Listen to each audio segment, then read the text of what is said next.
Next from Springfield, we attend a press conference with State Senator Toy Hutchinson and State Representative Jehmal Gordon Booth, among others, as they urge all House members to support Senate Bill 570, a proposal to roll back cuts instituted by Governor Rauner to the Child Care Assistance Program.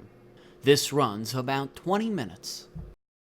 This press conference today to talk about a very, very important topic. It's child care and the state of child care across the entire state right now.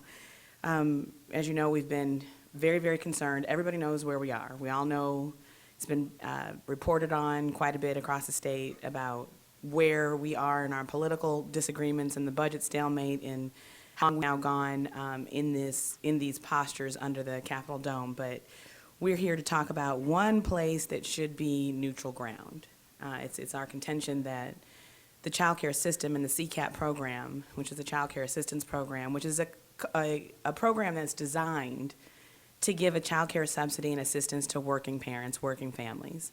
Two of the things we say you must do in order to qualify for this is work and go to school. And for thousands and thousands of people across the state right now, even though they are doing everything we told them to do, the ability to qualify for child care assistance is at risk, and for many they've already been turned away. So we filed Senate Bill 570 in the Senate to pass something that would make it so that you couldn't make a policy change like this, of this magnitude, to a program that was designed the way it was without the regular legislative process or the regular rulemaking process, meaning changes to a policy like this that would impact so many people cannot be done singularly, no public input, with no providers or no parents able to say what the impact actually would be if we were to make changes like this. And that's not what happened. So as a result, we've had thousands of folks that are not qualifying, being turned away, and we're left with trying to pass a piece of legislation that could fix that. We passed this bill in the Senate. It's now headed over to the House with an amendment, and the amendment is the second part of the fix. It undoes the cuts. We need to undo the cuts. This is a strange time to be in a situation like this, especially since we're really faced with a situation where 90% of the budget is already out of the door, and we were able to come together in a bipartisan way to create a fiscal year 15 fix when we recognized this was something we needed to get done. This program should be right where fiscal year 15 fix programs were, that we should come together and realize that this is a universally loved bipartisan program that does a lot of good, and if we decimate it, we will pay more later. So there's no reason why we can't treat this child care issue like Switzerland. If there is a war happening, can we make this neutral ground? This should be lifted out of the partisan fight, and all we're saying is you cannot make a rule like this without input from the public. It needs to go through the regular legislative and rulemaking process, and we need to now undo the damage that's already been done. We cannot allow Illinois to turn into a state that I think none of us recognize, and that would be a state that turns away children. So because my able partner in the House, Representative Jehmal Gordon, is here, and she's going to carry this ball across the hopefully finish line in the House tomorrow, I'm going to turn the mic over to her. Thank you, Senator Hutchinson. If you've been paying attention, you see that Senator Hutchinson very valiantly passed this in the Senate. It happened in what I would call record speed, but that's because of her tenacity and her desire to get things done for working people. But as she already stated, I will hear tomorrow on the House floor. We passed this last Wednesday in the Illinois Human Service Appropriation Committee. That vote turned out to, it was a 12-2 vote. So 12 voted in the affirmative, and it was not a bipartisan vote. That's something that we're hoping to change on tomorrow. We are hoping to have a bipartisan vote on this legislation. We will obviously need 71 votes because the enaction date is immediately. So we will need a supermajority in order to see its passage, and for it to take effect immediately. When we think about the importance of this program, we ought to give ourselves a little historical context. This program, the CCAP program, Child Care Assistance Program, it was born out of welfare to work reform, 1995 at the federal level. And these programs were designed to create opportunities so that working families, and let's be honest, primarily women, to have the opportunity to go to work, to go to school, to have the ability to take care of their families, to serve just to their children, but to their communities as role models, and really showing an example of what you can do with yourself if you really put your mind to it, and if government takes the time to make investments in children and in people who want to make a better life for themselves. That's what we should be doing here.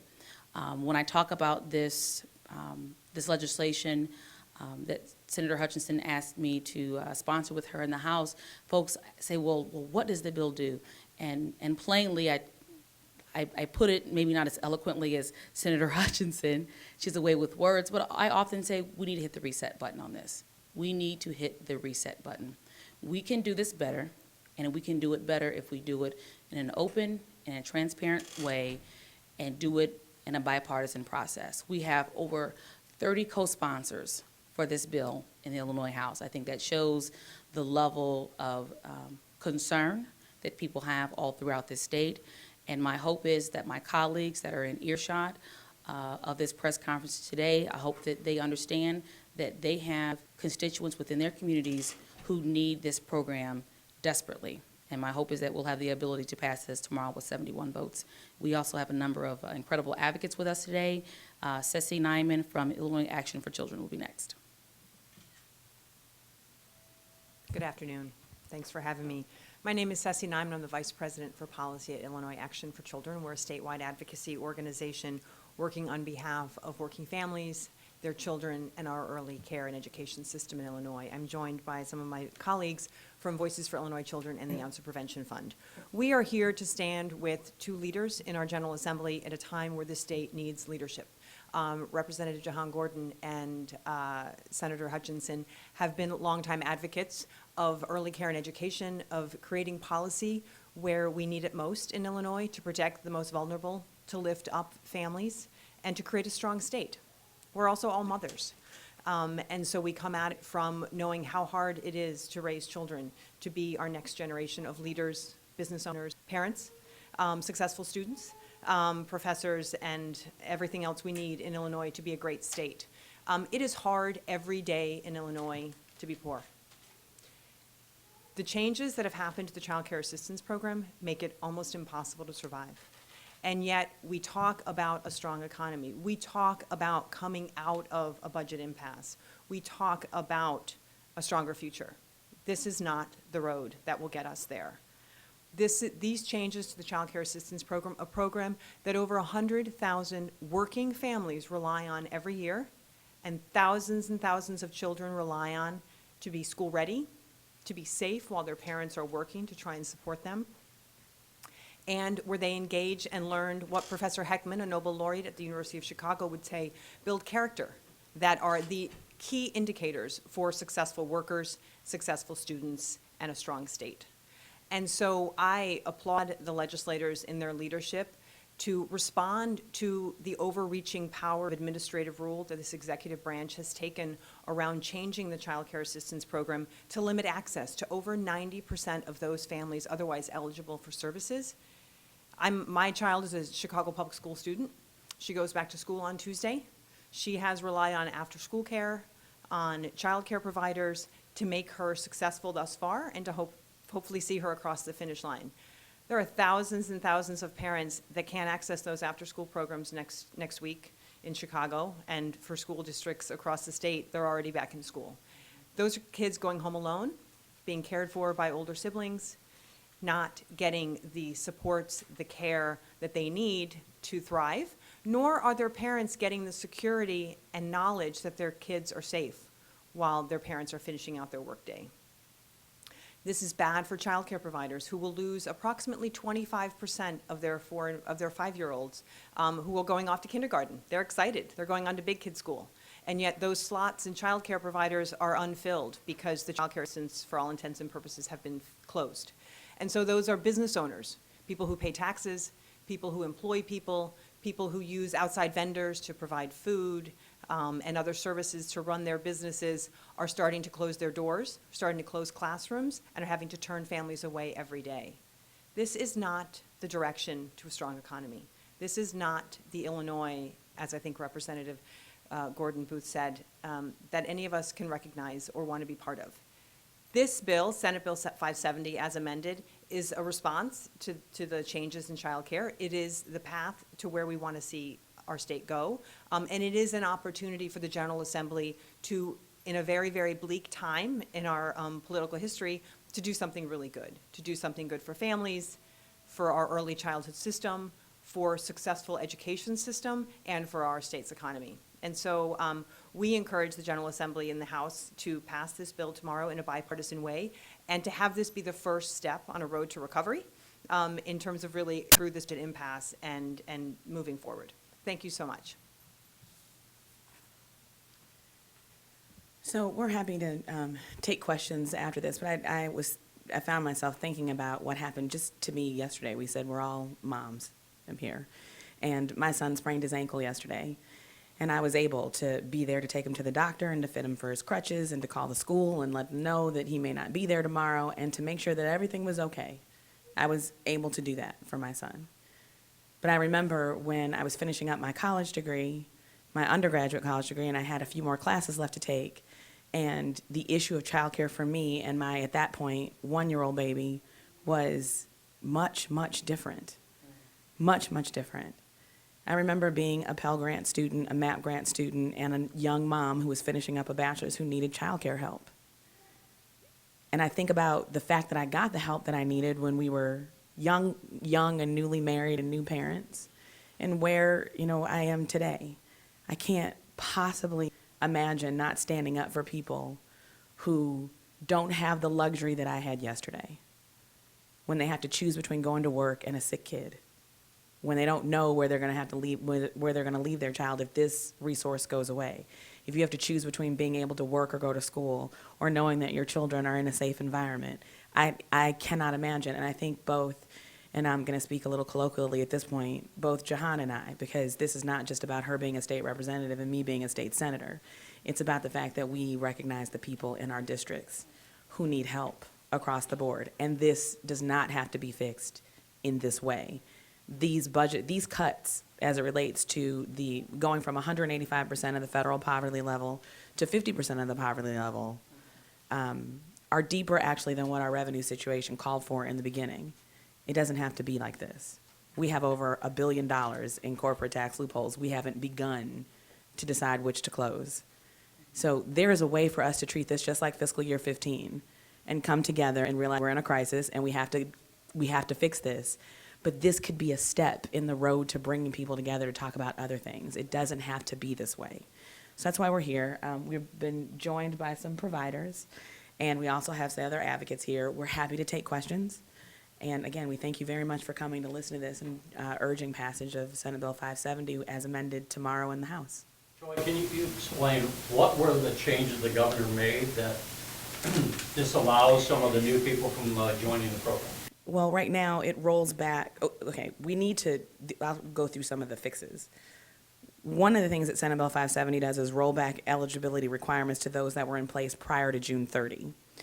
So after June 30, what ended up happening was that the eligibility levels were at 185% of poverty, and then they were cut to 50% of poverty, which means that a person who's working full-time in a minimum wage job now makes too much to qualify for child care.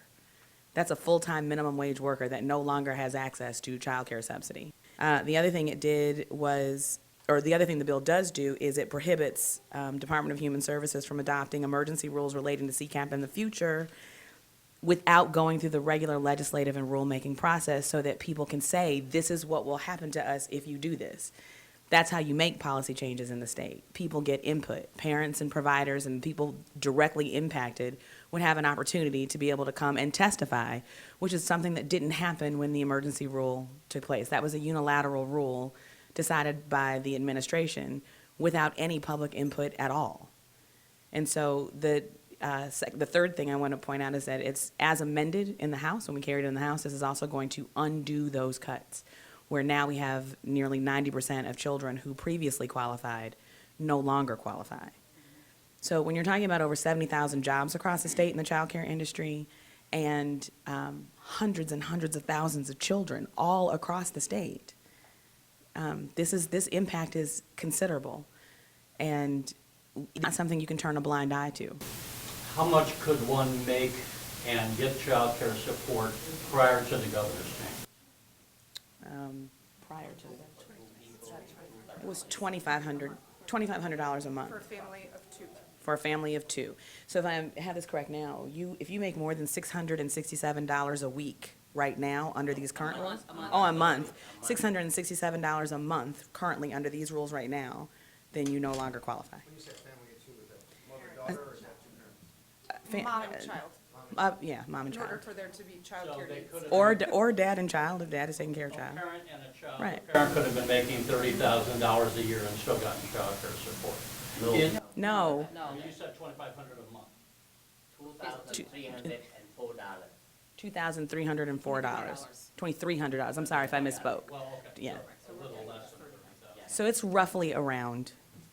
Is it adjusted across the state, the support to adjust for the cost of living in Chicago versus Effingham or Quincy? No, Also the state. no. And on average, childcare costs around $1,200 a month throughout the entire state of Illinois. So if even a family that is making $2,300 a month, half of that money, half of your income going towards childcare, unbeknownst all of the other, albeit all the other bills that you have, obviously there's no way to, there's very little survival in those situations. Have a $1,200 monthly? Yes, yes, on Does easily. this program pay 100% of that $1,200? No. Depending on the income. No. Can I? Yeah, go ahead. So the way that the Child Care Assistance Program works, it's a cost-sharing arrangement between the state and a family. And so based on your eligibility requirements, again, these are prior to July 1st, you had to make 185% of the federal poverty level, you had to be working or in education and training, and every family pays a portion of the cost of that care. So that $2,300 a month is that parent's copayment. That is based on a sliding fee scale, based on your income and family size. And so, again, that's their part of the cost, state picks up the rest. And so, and that's not differentiated to the parent in terms of copayments based on your area of where you live in the state. What is differential is the payment to providers based on where you live. So there are different cost regions throughout the state that, that kind of adjust for cost of living. So the payment to the provider is adjusted, but the cost to parents is not. It is standardized across the state in terms of the copayment. What's the standard copayment again, or I'm sorry? what is the standard copayment? There's a copayment scale. I'm happy to share that with you. It's a huge scale based on family size and income. So just like if you were to look at a tax table, you would find your income and your family size. It is a range, right? And it is kind of based on percentage of income and family size. And so when we say a family of two, it is a parent and a child. About 96% of the Child Care Assistance Program are single parents. They are a majority mothers. There are very, very few examples where, again, before July 1st even, a two-parent household actually qualifies because they make too much money. So the program is not overly generous in terms of providing supports. Usually if there's two parents that qualify, it is because they are both either part-time or full-time students. Can you, just to be clear, the governor's changes became effective July 1 in the new fiscal year. Correct. Are those parents who were already enrolled in the program, did their benefits change or are they grandfathered? They are grandfathered in. So if you were in the program, you can stay in the program, assuming that you maintain your eligibility based on how you got into the program. It is only for new applicants after July 1st. But again, kids age out of the program. It is the nature that kids get older every year, as do I. And so those 5-year-olds are going to go to kindergarten. They kind of create, on average, about 25% of a child care program's enrollment.